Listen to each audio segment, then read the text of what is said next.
Alright, so I'm going to show that in about 10 minutes you can have a fully set up automation framework that you can use with your web applications that you're testing at your own jobs or wherever.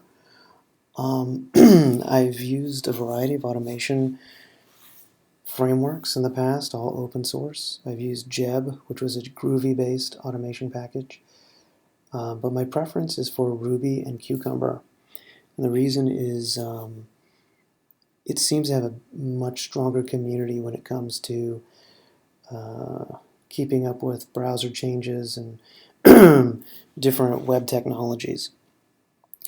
So, in fact, at my previous job at eHarmony, it took several developers multiple months to get Jeb to actually work and function, and even at that, it only worked with one browser. So it wasn't so great. Conversely, when I started at my current job, by the time I went home on my first day, I had created a fully functional web automation suite written in with Cucumber and Ruby and Watir. So let's get started. All you're going to need is Ruby installed, and you're going to need the ability to load in Ruby gems. So let's go ahead and make it. If I'm using OS X, you could use Windows, but let's make a directory for our file, for our automation suite. Screencast automation. Go ahead and go into that folder. And what you should do now is install the required gems. If you have Ruby and gems installed, you should do a sudo gem install Cucumber.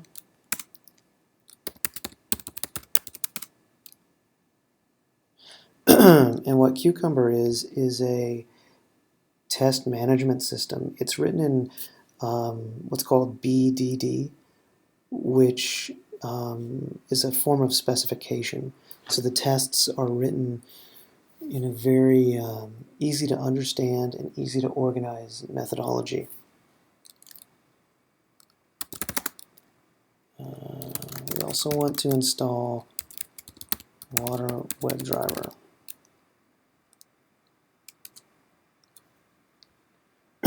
Watir is a framework that lets us hook into browser elements and do validation.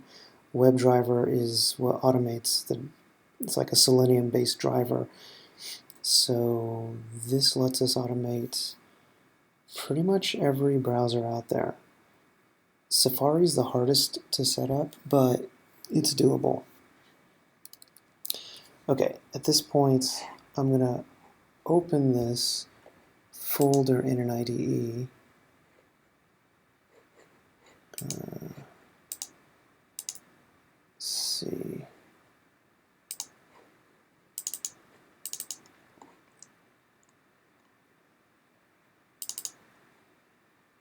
Okay, we called it Screencast Automation. Alright. I prefer using this IDE. It's RubyMine, and it's pretty awesome. So I highly recommend it. It works really well with Cucumber. So first thing to do is we're going to create a folder called Features. This is what Cucumber uses to expect where all the feature files will be. And what a feature is an organization of tests. So tests of a specific type, like all your registration tests would be one feature. All your sign-up tests would be another feature. I'm also going to create a gem file. And in the gem file, let's specify Watir-webdriver, Cucumber. Okay. let's create a new file in the features folder, and we're going to call it Amazon search feature. First thing you do in a feature file is define the feature. So you put a feature, you type feature colon, and then some description.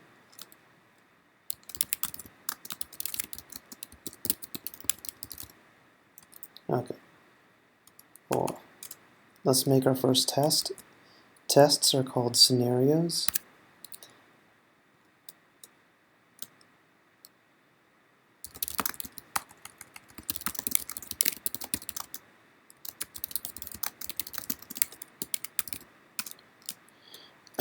And scenarios are written in a following very specific way. The first thing you do is data setup, and that's handled in the given. So given a user goes to Amazon, for example. The next is when, which is the actions a user does during the test.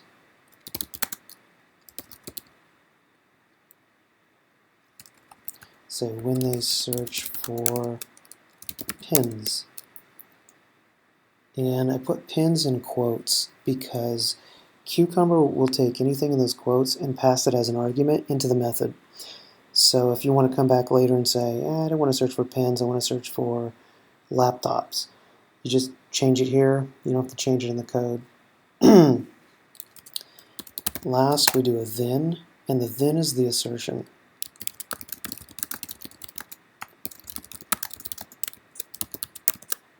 There we go. Now, if we click on one of these lines, this little light bulb appears. That's the RubyMine IDE. It lets us easily create the actual file that has the code. And this file is called a step definition file. We'll call it Amazon search. It already has a file location. We leave that as default. Just say OK. Alright. Now, I don't know if this is necessary or not, but I'm going to go ahead and put Watir-webdriver, Cucumber. I'm going to say, okay, so now I'm going to say something like, I'm going to define the browser. So I'm going to make a class variable called browser. This is how you create a browser in Watir. Pretty self-explanatory. Watir, browser, new, Firefox. There's a better way to do this, which I'll put in a later video, where you can actually have the browser be dynamically assigned at test start. So you could specify IE, Firefox, Chrome, Safari when you kick the test off. But here we're just going to hard code it. And next we're going to say where it's going to go. Easy. Let's go back here. Let's do the next one. Now see, it has the step definition we created. We use the existing one, Amazon search. Now, we need to know the name of the field, or the identifier of a field that we're going to access. So let's pull up Amazon. And I have a plugin called Firebug. So if you right click in your search field and click inspect with Firebug, it shows that this is an input with the ID 2-tab search text box. So let's copy that. In Watir, an input field is called a text field. It had an ID that we copied out as 2-tab search text box. set is basically a method to say enter this text into that field, and we're going to say the argument. So arg is the argument being passed in from the quotation here, so pins. Alright. Now since there's no button to really click on, I'm going to do this. So after I type in that argument, the browser is going to send an enter key. So it's just like as though you type something in the field and hit enter on your keyboard. So back at, let's do the last one, the assertion. Alright, this one's going to be a little more complicated. When we assert something, a web page can load dynamically. So if you're going to do an assertion on something that doesn't load till the end of the page, the assertion could fire before the page is loaded, and it will fail when it should pass. So what we want to do is wait for something. And I happen to know in the source of the Amazon page, they have results in a div called result underscore and a number. So if we did a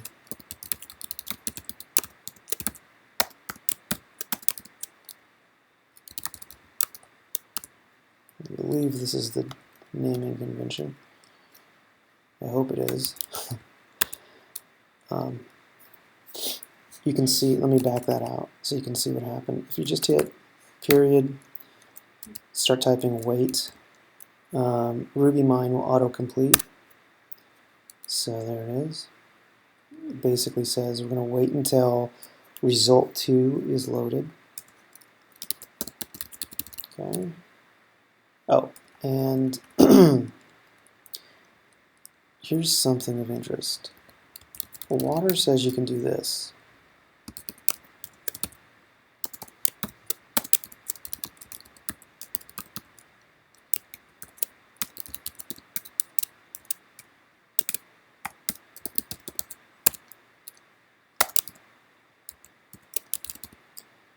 Okay. This is basically saying there's a div on the page with the ID results column. We're going to look in that div for text that would include the search term, the argument that we're passing in, which is pins. The thing is, no matter what is put in here, Watir is returning true. I don't know why. If I put in ABCD, which won't exist on the page, it will say pass. So I have a workaround. If we define a variable like that, page output equals that Watir statement, and then we do this. Hope this works. That should work.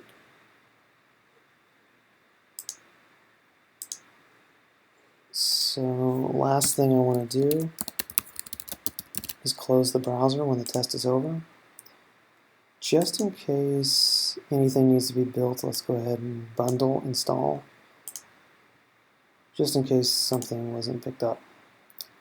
Alright, let's go back to the feature and let's run it.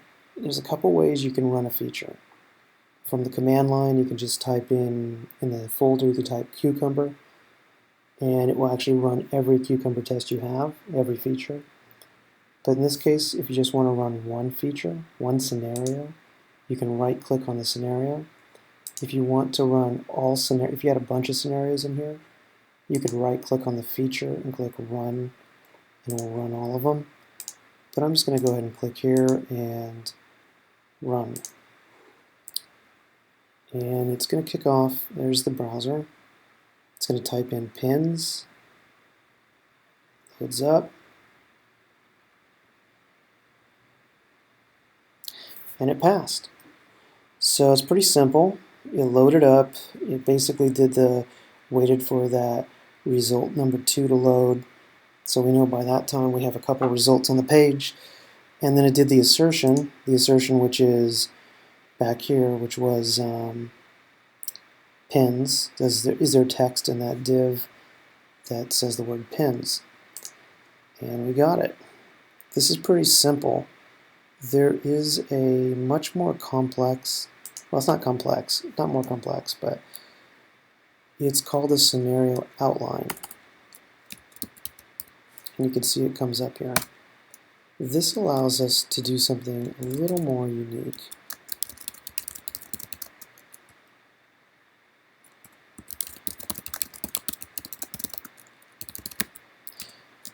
We do something similar. Given a user goes to Amazon, let's reuse that because we're not going to change that. When they search for, notice I did it different. I used greater than and less than, and I'll show you why. Let's actually name this different to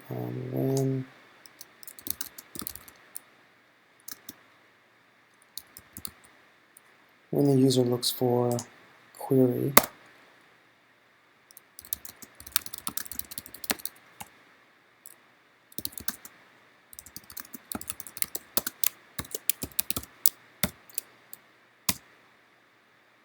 okay, now here's the difference. Typing in query, it color codes it to purple. I'm going to type in a few search terms.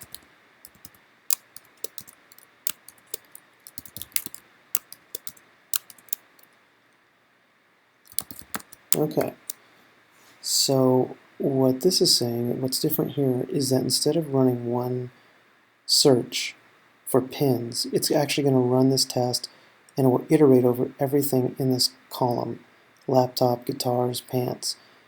So this is useful if you wanted to do a test that would check for special characters, or maybe HTML, something like that. The downside of this kind of a test is that when it iterates like that, if it fails on one of those items in the iteration, it will not tell you which one failed. It will just say it failed, asserting the then clause, but it won't say it failed on guitar. So that's kind of the downside of it. But it pretty much works the same way. I mean, we can create a step definition in here, and we could actually just copy this. But we'll type in query.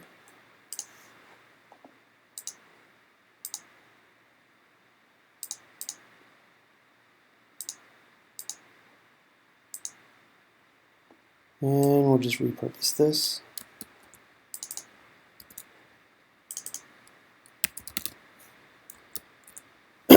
Okay, back here, I hope this works. Let's run it and see. You can see it's a little different down here because it's going to run through a couple things. It did laptop.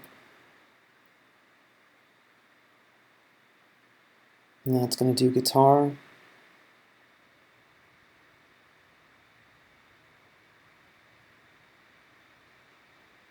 And now it's going to do pants.